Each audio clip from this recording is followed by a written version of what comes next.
जनजीवन संवाद उपस्थापन मु लहरिका पट्टनायक। आउ 3 दिन पर महाप्रभु श्रीजगन्नाथंकर विश्व प्रसिद्ध रथयात्रा। रथरे विजे करी बड़दाण्डरे दर्शन देवे 3 दिन। रथ समग्र भारतीय संस्कृति रे स्वतंत्र स्थान बजाय रखिछि। देव परंपरा ठारू आरंभ करी राजा राजुड़ा शासन पर्यंत विभिन्न क्षेत्र में रथर गुरुत्व एजावत रही। एक प्रकार कहबाकू गले यह गणजीवन कला स्थापत्य एवं आध्यात्मिकतार मूल भित्ति। देशर विभिन्न स्थान में रथ को नहीं बहुविध परंपरा रही। एपरि केतेक चर्चित रथयात्रा संपर्क में आसंतु जानिबा। तिरुवरुर रथ बा आजी थेर तामिलनाडुर तिरुवरुर सहर में थिबा प्रसिद्ध श्री त्यागराज स्वामी मंदिर सहित जड़ित।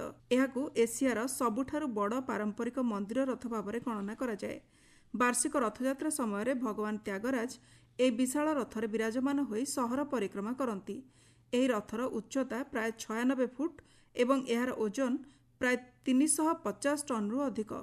एथिरे व्यवहृत हेउथिबा चकगुड़िक मध्य विशाल, जहाँकि शक्त काठरे निर्मित एवं परवर्ती समय एहाकू अधिक सुरक्षित करबा पई लुहार प्लेट लगा जायछि। एही रथटी चलिबा समय एक विशाल समुद्र भली दृश्यमान होइथाय। प्रतिवर्ष मार्च रु एप्रिल मास मध्यरे बा तामिल मास पांगुनी समय एठारे वार्षिक रथ महोत्सव अनुष्ठित हुए। हजार हजार भक्त एही विशाल रथ को भक्तिर सह दौड़ी साहाय्य टाणी थांती। बगड़ रथयात्रा हेउछि महाराष्ट्रर एक अत्यंत प्रसिद्ध पारंपरिक एवं रोमांचकर उत्सव। यह महाराष्ट्रर पश्चिम प्रांतरे विशेषकर सतारा जिलार वाई तालुकार थिबा बावधन गाँव में पालन करा जाए। प्रतिवर्ष होली परवर्ती रंग पंचमी तिथि खूब धूमधाम रे पालित होउथिबा एही रथयात्रार शैली और परंपरा अत्यंत आश्चर्यजनक। एही रथटी प्राय 50 रु 60 फुट उच्च। यार बड़ बड़ काठ चक थाए एवं रथ उपरे एक विशालकाय काठर गंडी को नहीं एक विशेष क्रेन भली गठन निर्माण करा जायथाए। एथिरे जणे मानसिकधारी भक्तंकु रथर सभा उपरे थिबा काठ दंडरे ओलोटा बा झुलंता अवस्था बंधा जाए, जहाँकू बगाड़िया कहती। एही यात्रा महादेवंक अवतार भगवान भैरवनाथंक उद्देश्य समर्पित। रथ बाहरिबा पूर्वरु बगाड़िया कृष्णा नदी रे बुड़ पकाई पूजार्चना करती। यापर तांको पिठीरे लुहा कंटा बा हुक फोड़ा जाई रथर शीर्षरे झुलाई दिया जाए।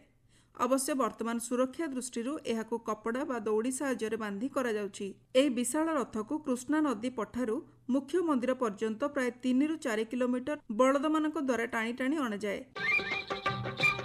मधुराम्मा देवी रथयात्रा दक्षिण भारत विशेषकर कर्णाटकर एक प्रसिद्ध एवं पारंपरिक उत्सव। बेंगालुरु निकटस्थ हुस्कुर ठारे थिबा माँ मधुराम्मांक मंदिर रे प्रायतः मार्च मध्यभाग बा उगादी समय एही रथयात्रा प्रतिवर्ष बहुत जाकजकमरे पालन करा जाए।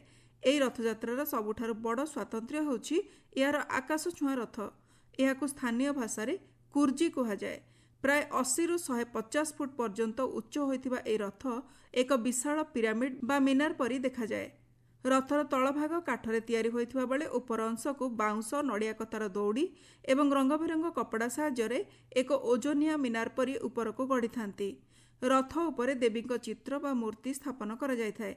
एही यात्रा रे आखपाख 10 रु 15टी गाँवर लोके निज निज ग्राम तरफरु एभली विशालकाय रथ तैयारी करी मधुराम्मा मंदिर पड़िया को आनी थांती। रथ गुड़ी को टाणिबा पई सशक्त बलदंकु सुंदर भावे सजा जाई रथ आगरे लगा जायथाए। सारंगपाणी रथयात्रा दक्षिण भारतर तामिलनाडु रे एक अत्यंत प्रसिद्ध एवं ऐतिहासिक रथ संस्कृति। तामिलनाडुर कुंभकोणम सहर में अवस्थित प्राचीन श्री सारंगपाणी भा भगवान विष्णुक मंदिरर एही रथ चित्तिरई थेर सारा देश में एहार विशालता एवं भव्यता पई जनाशुना। एप्रिल रु मे मास मध्यरे तामिल मास चित्तिरई रे एही रथयात्रा हुए। रथर ओजन प्राय 500 टन। एहार तल अंश और चकगुड़िक विशालकाय काठरे स्थायी भावे निर्मित, जहाँ उपरे देवदेवी और पुराणर सुंदर कारुकार्य खोदित होइछि। यात्रा समय एहाकू कपड़ा फूल एवं पताका साहाय्य सजा जाए। भगवान विष्णु एवं महालक्ष्मी अवतार देवी कोमलावल्ली विवाह स्मृति रे एही रथ उत्सव पालन करिथांती।